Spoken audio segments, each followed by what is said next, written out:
How to upload HD photos on Instagram. So after you open up your Instagram app like this, now tap on this profile at bottom right side. After you open this profile, now go ahead and tap on this menu at the top right side. This menu. After you open this menu, all you have to do now, scroll all the way to down, scroll to down, and tap on this section which says data usage and media quality. This one.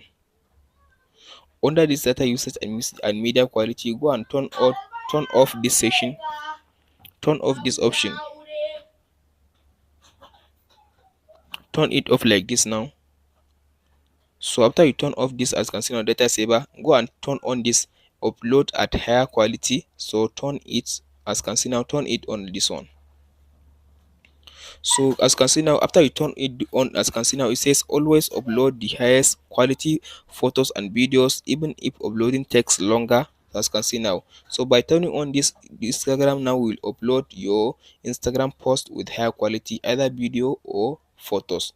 That's it guys on how to upload HD video or HD pictures on Instagram.